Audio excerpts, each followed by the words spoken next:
They told us Africa would never reach the stars. For decades, the West mocked this continent, saying Africa is too poor, too unstable, too divided to dream big. They said Africa belongs only to the mines, the fields, and the oil wells. They said Africa could never compete with NASA, Russia, China, or India. But today, history has changed. Captain Ibrahim Traoré, the young, fearless leader of Burkina Faso, has just shocked the world. Behind the scenes, away from Western eyes, Traoré has launched Africa's first secret aerospace program. This is not just about rockets. This is about liberation. This is about Africa taking control of the skies, of technology, of the future itself. The question is, why is the West so afraid? And what does this mean for Africa's destiny? Stay with me, because the story you are about to hear may be the most important African story of the 21st century. It began with whispers. In early 2025, reports started leaking from Ouagadougou. Local engineers, military officials, and even students at Burkina Faso's universities spoke of a mysterious project. Code names, secret facilities, and late-night movements of equipment were noticed, but no one dared to say too much. Then came Traoré's speech. Standing before thousands, with his trademark fiery tone, Traoré declared, "Africa has been chained to the ground for too long. They told us our destiny is only to dig the minerals that fuel their industries. But I say this, we will not remain servants. We will not remain beggars. Africa will rise, from the soil to the stars." The crowd roared. Traoré revealed the existence of a Burkina Faso-led aerospace initiative, supported quietly by the Sahel Alliance, AES, with Mali and Niger offering scientists, resources, and strategic backing. The West was stunned. For decades, Africa's attempts at space research were dismissed as symbolic. Nigeria once launched a satellite. South Africa had experiments. Ethiopia built an observatory. But these were seen as small, fragmented efforts.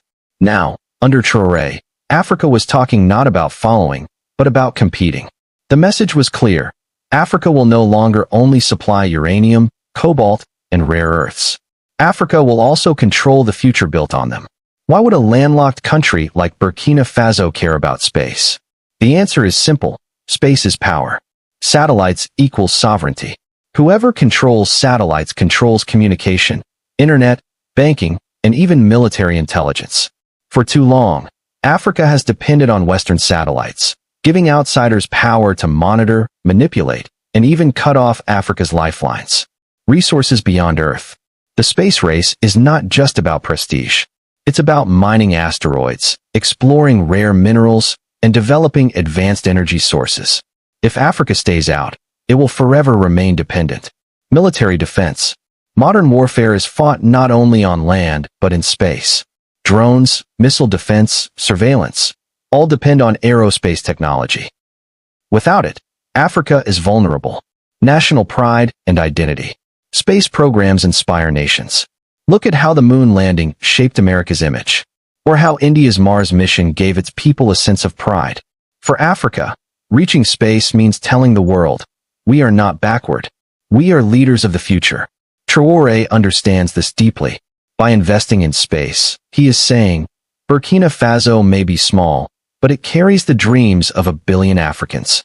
And make no mistake, the symbolism is as powerful as the technology. The reaction from Western capitals was immediate. France, shocked that one of its former colonies was daring to move into high technology without its oversight.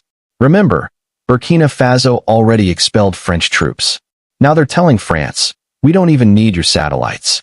The United States, analysts worried about geopolitical instability. Translation, they don't want Africa building independent systems that reduce U.S. control. The European Union, fearful that if the Sahel bloc controls aerospace, Europe could lose easy access to African resources and lose its dominance in West African skies. But beyond politics, there was something deeper. The West knows Africa has the resources to dominate space. Uranium, cobalt, rare earths, lithium. These are the building blocks of rockets, satellites, and high-tech. For decades, Africa exported these raw materials cheap, while buying back expensive finished products. If Africa builds its own aerospace industry, that cycle breaks. The result? a direct challenge to centuries of dependency. Western media immediately began mocking the announcement. Headlines spoke of unrealistic dreams and military juntas wasting money. But behind closed doors, intelligence agencies took it very seriously. Why? Because history shows that every great power, from America to China to Russia, rose to dominance after entering the space race. If Africa joins that club, the global order shifts forever. So what exactly is Traore building? While details are classified, leaks and insider reports suggest three key areas. Satellite development. Burkina Faso has begun working with engineers from Mali and Niger to design low-orbit satellites. These could provide independent African internet, mapping, and military communication, free from Western control. Rocket testing. Rumors suggest test sites have been identified in remote desert zones near the Niger-Mali border. The dry terrain makes it ideal for secret launches away from foreign surveillance. Aerospace Academy. Traore has pushed for scholarships and training programs, recruiting young African scientists from across the continent. Instead of brain drain, he wants to reverse the flow, creating Africa's own NASA. This is why the program is called secret. It is not hidden from the African people. It is hidden from Western sabotage. Remember, Africa's leaders who tried bold projects in the past, like Kwame Nkrumah's industrialization or Thomas Sankara's revolution, were often assassinated, overthrown, or destabilized. Traore knows this. That is why his aerospace initiative is being built quietly, strategically, and with alliances beyond Africa, including Russia, China, and even Iran. Beyond science and politics, there is something spiritual here. Africans have always looked to the skies. From the Dogon knowledge of Sirius, to the pyramids of Egypt aligned with the stars, to the ancient calendars of Ethiopia, Africa has been tied to the cosmos. Colonialism stripped away much of that pride.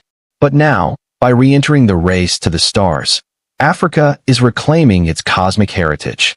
When a child in Ouagadougou, Niamey, or Bamako sees that Africa is building satellites, they will no longer feel that science belongs only to America, Europe, or Asia.